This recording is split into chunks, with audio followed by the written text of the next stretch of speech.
नमस्कार, मैं प्रवीण अलावत हूँ। आप 90 डिग्री देख रहे हैं। आप सभी जानते हैं करोथा कांड के रिगार्डिंग क्या क्या हुआ था। जो 2006 में हुआ था उसको करोथा कांड के नाम से जाना जाता है।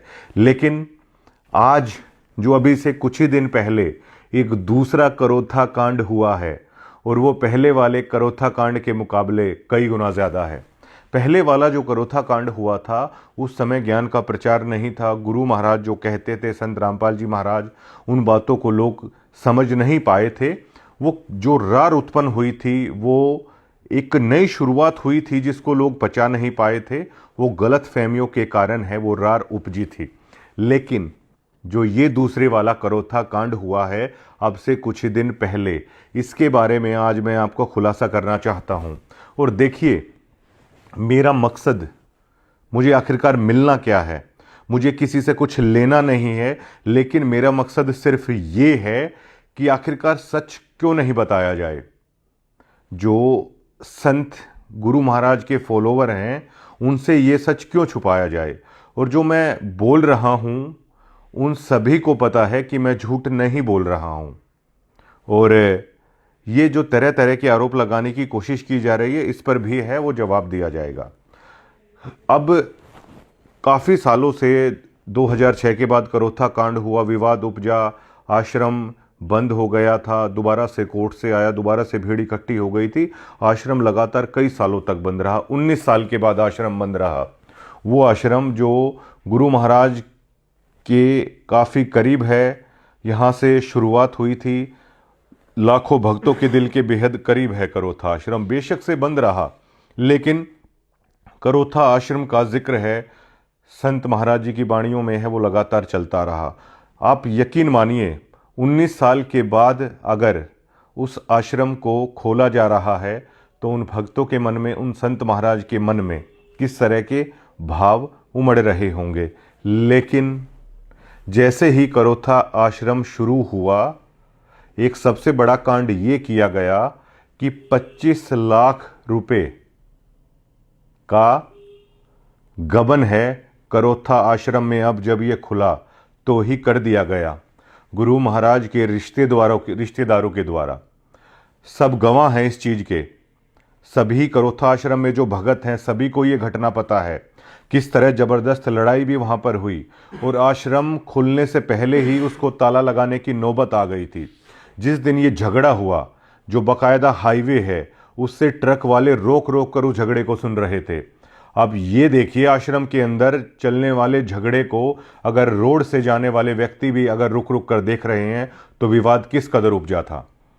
और जो अमन दास कह रहे हैं कि हम भाईचारे में जाते हैं, जो आश्रम में जो वो कोटी पहनकर जो अपने आप को बहुत ज्ञानी समझ रहे थे कि हम तो इस तरीके से पंचायतों में जाते हैं हमारे भक्त। अरे आप सरेआम पंचायतें लुकमा छिपमा नहीं होती। इस मुद्दे पर आप लोगों ने पंचायत क्यों नहीं की? इस मुद्दे को आखिर क्यों दबा दिया गया? और इस वीडियो को जब देख रहे हैं ना, अगर आप अपने गुरु महाराज का मान रखते हैं तो देखने वाले गवाह हैं इस चीज के। हर जो संत रामपाल जी महाराज की जो महिला डिवोटी हैं उन्होंने इस झगड़े को देखा। सैकड़ों लोग वहां पर मौजूद थे। महाराज जी के रिश्तेदार, उन्होंने ये किया। अब कैसे हुआ ये 25 लाख रुपए का गबन, मैं आपको ये समझा देता हूं। संत रामपाल जी महाराज ने अपने शिष्यों को दान के लिए तैयार किया, उनको समझाया कि दान की महिमा क्या होती है। और वैसे भी हमारे धर्म में दान की परंपरा को लोग अच्छा मानते हैं कि भाई ऐसी जगहों पर दान करना चाहिए, संतों की जगह पर दान करना चाहिए। तो महाराज जी के शिष्य ये मानते हैं कि 10वां अंश है वो दान करना चाहिए। सिक्खी में भी ये चीज़ है। जो सिक्खी के गुरु साहिबान हैं उन्होंने भी सिखों को ये चीज़ सिखाई है। तो उसी मार्ग पर संत रामपाल जी महाराज के भक्त चलते हैं। अब आश्रम शुरू हुआ था। आश्रम की जो रंग रोगन की भी ज़रूरत थी, हर चीज़ जर्जर हालात में थी। 19 सालों से बंद था वो आश्रम। तो जो कमेटी नियुक्त की गई थी उसने सोचा कि आश्रम का थोड़ा सा काम भी हो जाएगा, तो दान और ज्योति के नाम पर ये 25 लाख रुपए इकट्ठा हुआ था। सत्संग हुआ था करोथा आश्रम में, तो वहाँ भी भक्तों ने, बहुत भक्त आए थे। 19 साल के बाद सत्संग हुआ है तो दान दिया गया था। लेकिन अब प्रोसेस ये होती है, रवायत ये होती है कि जब ज्योति और पाठ का पैसा आप दान करते हैं तो आपको एक लिख कर चाहे वो दिया जाए, एक उस चीज में लिख के आपको दिया जाता है कि आप 3100 रुपये दे रहे हो या आप 25,000 रुपये पाठ के दे रहे हो। तो विवाद इसलिए उपजा, जो गुरु महाराज की रिश्तेदार हैं वो उस पैसे को ले रहे थे, लेकिन भक्तों को उस चीज की वो जो पर्ची होती है वो नहीं दे रहे थे। पर्ची के लिए कह रहे थे जो दूसरे लोग हैं डीगल और करोथा वाले, आप उनसे जाके पर्ची ले लीजिए। जब उन्होंने कहा कि पैसा आप ले रहे हो, पर्ची कह रहे हो कि हमसे ले लो, हम उस पैसे का हिसाब है वो कहां से देंगे। जब उन्होंने इस चीज की पड़ताल की कि पूरे 25 लाख का ये सारा मामला है, उन्होंने कहा ये पैसे आप दीजिए। उन्होंने पैसे देने से मना कर दिया। जो कमेटी के अन्य सदस्य थे डीगल वाले और करोथा वाले, अगर वो स्टैंड नहीं लेते तो करोथा आश्रम को ताला लग चुका होता अभी तक। उन्होंने कहा कि वो जो लाखों रुपए ज्योति पाठ के नाम पर करोथा आश्रम शुरू होते ही आया है, उस पैसे को जमा कराओ। महाराज जी के रिश्तेदारों ने उस पैसे को जमा कराने से मना कर दिया। यहां तक कह दिया हम संत रामपाल जी महाराज के नियमों का जो भी आदेश है हमें उससे मतलब नहीं है, इस करोथा आश्रम में जो हम चाहेंगे वो होगा। इन शब्दों का इस्तेमाल किया गया था। भक्तों की आत्मा छलनी छलनी है, मतलब हृदय से मतलब चीर के निकल जाती हैं ये बातें कि मतलब देखिए जहां पर भक्तों की इतनी आस्था है वहां पर रिश्तेदारी के नाम पर, रिश्ते नातों के नाम पर किस तरह रौंद दिया जा रहा है उस आस्था को। और इन भोले भाले भक्तों को पता है, इनकी आंखों के सामने वो चल रहा है। करोथा आश्रम में जाने वाले जज्जर जिले के सभी भक्तों में ये चर्चा आम है, सभी को ये बात पता है। उसके बाद जब उन्होंने वो पैसा देने से मना कर दिया, उसके बाद डीगल और करोथा के जो महाराज जी के जो भक्त हैं उन्होंने उस बात का स्टैंड लिया। और वो स्टैंड क्यों ले पाए? क्योंकि आश्रम के साथ लगते हुए गांव है डीगल और करोथा। और इतना ज़्यादा झगड़ा हुआ, इतना ज़्यादा झगड़ा हुआ वहाँ पर, मतलब जो आम भक्त हैं, जो करोथा आश्रम में आप जैसे ही जाते हैं वो गैलरी है और वहीं पर कमरे बने हुए हैं, वहीं पर वो प्रमुख सेवादार हैं, वो कक्ष हैं उनके कि नाम यहाँ से लेना है, पाठ का पैसा यहाँ पर जमा करवाना है। वो सारा पैसा खाया गया और बाकायदा ये कह के खाया गया कि बेशक से संत रामपाल जी महाराज कुछ भी कहें, यहाँ पर वो चलेगा जो हम चाहते हैं। अब आप सोचिए किस कदर कब्जा हुआ बैठा है इस संस्था के ऊपर। ये मैं आवाज उठा रहा हूं, इससे मुझे आखिरकार मिलना क्या है? और सभी भक्तों को पता है, जज्जर जिले के भक्तों को पता है। आप इसी मुद्दे पर एक सार्वजनिक चर्चा करवा लीजिए, आप इसी मुद्दे पर आप पंचायत कर लीजिए। आप बड़े पंचायती बने फिरते हो, हम तो पंचायतों में जाते हैं, हम तो भाईचारे से निपटाते हैं। अपना मामला तो आपने ऐसा तमाशा बन के निपटाया। अगर स्टैंड नहीं लेते डीगल और करोथा के अनुयायी तो ये आश्रम बंद हो गया था खुलते ही। ऐसे लोग वहां पर हैं। और उसके बाद महाराज जी का जो फोन आता है, उस फोन को भी लेके यहां से चंपत हो गए। और प्रमुख रूप से कार्यक्रमों में आज भी वो लोग जाते हैं मुंडका आश्रम में। अब मुंडका आश्रम में चले गए, जैसा डिगल किया ऐसे ही गुल मुंडका आश्रम में खिलाए जाएंगे। फिर सिर्फ किस चीज के एटीट्यूड के ऊपर? हम रिश्तेदार हैं महाराज जी के, ये रिश्तेदारी के ऊपर ये पंथ चल रहा है क्या? रिश्तेदार इकट्ठे होके आप लोग क्या लोगों को ये जो लड्डू बनाए जा रहे हैं, इन लड्डुओं के अंदर जो मिठास है उसकी चीनी की बोरी अगर आप लोग ला दोगे, जो भक्तों के दान के साथ, उनकी आस्था के साथ खिलवाड़ किया जा रहा है। और वो भोंडा मजाक बिल्कुल आम भक्तों के बीच में ये मतलब मचाया जा रहा है। आप पंचायती बने फिरते हो। इस मुद्दे पर बुलाइए ना आप पंचायत, बुलाइए आप पंचायत इस मुद्दे के ऊपर कि ऐसे ऐसे हुआ है। वो फोन भी वहां से लेके है, वो वहां से चले गए। बहुत रार उपजी है इस मुद्दे के ऊपर। और बताता हूं मैं, जो करोथा आश्रम में महाराज जी का जो दरबार साहिब है, उस पर टफन का जो शीशा लगा हुआ है, महाराज जी की वहां पर फोटो रखी गई जहां पर लोग दंडवत प्रणाम करते हैं। 3,80,000 रुपए का बिल एक ऐसी फर्म को दे दिया गया भिवानी की। क्यों भैया? करोथा आश्रम से जज्जर नजदीक है या भिवानी नजदीक है। अगर आपको कोई भी काम करना है, आप 5 या 6 जगह से क्यूटेशन लेके आते हो। सरकारी महकमों में भी ऐसे होता है, आप क्यूटेशन लेके आते हो। ये भी आप एक ट्रस्ट के माध्यम से चला रहे हो। ये भक्तों की खून पसीने की कमाई का पैसा है जो दान में आता है, और वो दान अपने गुरु महाराज को कर रहे हैं वो लोग, ना कि आप लोगों को कर रहे हैं। 3,80,000 रुपये उसका बिल बनाया गया। हर कोई जानता है कि किस तरीके से किया गया। वो दरबार साहिब पर भी जो शीशा लगाया गया, उसको देखकर आप आसानी से अंदाजा लगा सकते हैं कितने रुपए का काम है, कितने में किया गया। बहुत लड़ाई झगड़ा हुआ इसको लेकर, और डिगल करोता वाले जो भक्त हैं वो स्टैंड ले गए इस मुद्दे के ऊपर, बेशक से कितनी भी लड़ाई हुई हो, वरना ये जो कांड हुआ है इसका परिणाम ताला लग चुका होता है। यहां पर डिगल और करोथा में इस चीज को लेकर, मतलब रोड साइड रोड चलते लोगों ने भी देखा है लड़ाई को। इन भक्तों में इस कदर लड़ाई होती है, और इनको आप कभी देखिएगा, इनको मैं माइक लगाता था ना, मैं भी इनको ऐसे मानता था कि पता नहीं सच में ही सत्यलोक में रहने वालों से मेरी बातचीत हो रही है। तो बिल्कुल ऐसे करके बातचीत है ये लोग करते थे। इनके कारनामे देखें। एक सरदार जी का वो कहावत मुझे याद आती है कि अगर गुरु महाराज की वाणी को देखें तो सदके जाएं, और अगर इनकी हरकतों को देखें ना, अब रहने दो बस। ये इस तरह की चीजें हैं ये कर रहे हैं। अब ये तो हजारों भक्तों के बीच में किया है, झज्जर जिले के हर भक्त हैं ये चीज बता सकते हैं कि इन्होंने ये कांड कर दिया। यहां पर इस तरह की हरकतें, इस तरह का आस्था के साथ खिलवाड़ है वो किया जा रहा है सत्यलोक आश्रमों में। मैं इसी सच को बता रहा हूं। और जो ये आप लोग कह रहे हैं कि कहीं से पैसा ले लिया, किसी का आप लोग नाम ले रहे हैं। अब एक कहावत है, गरीबदास जी महाराज की कहावत नहीं है, संत रामपाल जी महाराज एक बात कहते हैं कि फूटी ज्ञान विवेक की अंधा है जगदीश, चंपा कली को 500 मनी राम को 30। इस उदाहरण से आप समझिएगा कि जिन्होंने 25 लाख का यहां करोथा आश्रम में गबन कर दिया, भक्तों की आस्था का पैसा है वो खा लिया। लड़ाई हुई बाकायदा आपके आश्रम में, लिपटा झिपटी हुई, और यह तक कहा गया कि बेशक से संत रामपाल जी महाराज कुछ भी कहते हो, इस आश्रम में तो वो चलेगा जो हम चाहते हैं, क्योंकि हम महाराज जी के रिश्तेदार हैं।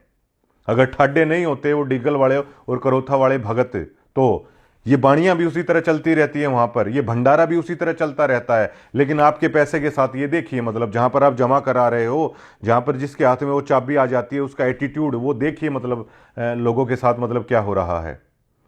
जब महाराज जी के रिश्ते में होने से आप 25 लाख का गबन कर लेते हैं, ये सभी भक्तों के सामने है, तो मुंडका आश्रम का चार्ज है वो जो का तो मुंडका आश्रम भेज दिया जाता है। जब एक ई रिक्शा चलाने वाला रामचंद्र के बाबत इन्होंने कहा, मुझे कोई लेना देना नहीं उससे भी, कि वो छोटे छोटे बैग चुराता था, छोटे छोटे बैग चुराने वाला तो आज जेल में है, और ये आज भी लोग वहीं हैं। चंपाकली 500 ले रही है, मनीराम के हाथ में 30 ही आए। ये रामचंद्र और ये जो लोग कर रहे हैं ना, इसलिए मैंने ये चीज बताई है आप लोगों को। जो हुआ था गिरावड़ में हुआ था, गिरावड़ में भी मैंने साफ साफ लहजों में कह दिया था, ये रिश्तेदारी का मेरे सामने मत चलाओ, ठीक है। मुझे क्या करना है भाई, ये पीले पर्चे का ओरी कहीं डर दिखाओ, मुझे ये डर मत दिखाना। पीले पर्चे, नीले पर्चे, लाल पर्चे, उस पीले पर्चे का रंग तो बदल लो कम से कम, एंटरटेनमेंट के लिए अच्छा होगा। लोगों की आंखों को डरा डरा के आपने अंधा कर दिया, पीला पर्चा पीला पर्चा, रात को भी उठ जाते हैं वो सिहर के। और जबकि ये सहज मार्ग है गुरु महाराज का, पीला पर्चा, उसको हरा कर लो भाई, ग्रीनरी देखने में भी अच्छा लगेगा। मैंने वहां भी कहा था उसको, महाराज जी के जो भाणजे थे, मैंने कहा और कोई मिला होगा अभी तक आपको, आम भक्तों के साथ करना इस तरह की चीजें, हमारे साथ ये चलेंगी नहीं। और जो आप ये वीडियो बना रहे हो ना, तो वीडियो बनाओ, फिर क्यों फोन पे फोन आप लोग करते हो कि प्लीज हटा दो, फिर क्यों मिलने के लिए आप लोग कहते हो कि नहीं मान जाओ, नहीं मान जाओ। आप लोग सिर्फ उन भक्तों को दिखाने के लिए, नहीं देखो परवीन अलावत ने तो अब ये बोल दिया है, दोनों की दोनों वीडियो दोबारा से ओपन कर दिया मैंने, जो गिरावड़ में बोली थी। और जो वो वीडियो मैंने यहां पे बनाई थी ना, वो ना आप लोगों से एक पैसा लिया था। दोबारा से इस चीज का खुलासा करता हूं, एक खोटा पैसा मैंने नहीं लिया। मैंने तो गुरु महाराज के नियम अच्छे थे, गुरु महाराज की वाणी अच्छी थी। मैंने तो सिर्फ एज ए डिगल का होने के नाते कि नहीं भाई उस दरमियान गलत हुआ, कर दिया महाराज जी के साथ हमने, ठीक है, तो मैं तो अपने उस पाप को उतारने के लिए गुरु महाराज की खबरें करता था। मैंने एक खोटा पैसा नहीं लिया कभी भी।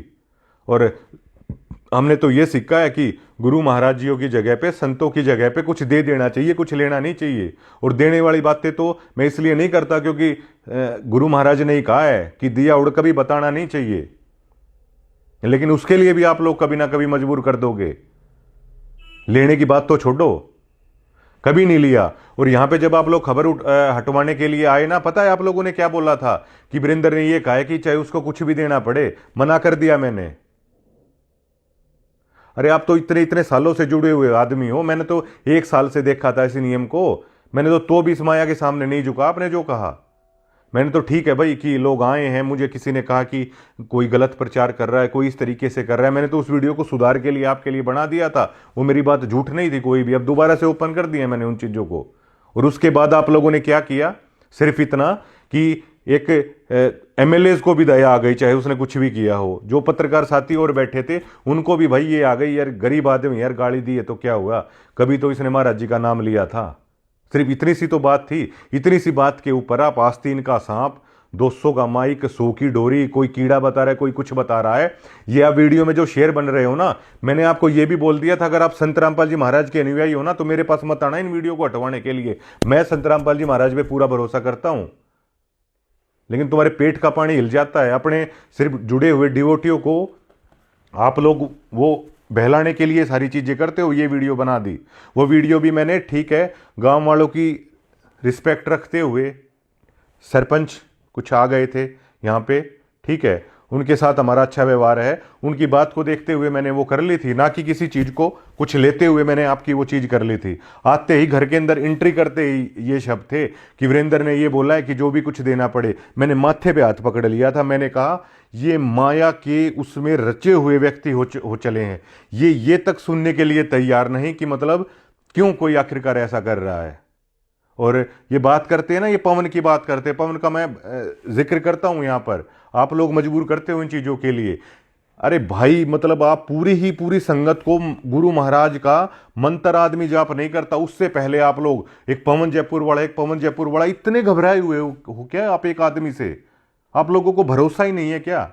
कोई उस आश्रम के अंदर उस व्यक्ति को जानता भी नहीं है ना, आप लोग जिक्र कर करके उसका नाम बता देते हो। मुझे पहली बार कब पता चला, मैंने जज्जर के कोऑर्डिनेटर, उनका इंटरव्यू ले रहा था मैं धनाना धाम में, रोहतक की पहरावर में इन्होंने अपने सारे भक्तों को भेजा, संत रामपाल जी महाराज का आदेश बताकर इन्होंने भेजा। और निमंत्रण आया था, ये हुआ था, हरियाणा रोडवेज की बसें जाती हैं बाकायदा धनाना आश्रम में, और वहां से बिठा के लाते हैं। और ये वहां पर गए, मैंने वो सवाल पूछ लिया था, पूरे हरियाणा में चर्चा हुई, पूरे हरियाणा में मजाक का विषय बनाकर रख दिया था इन्होंने संत रामपाल जी महाराज को।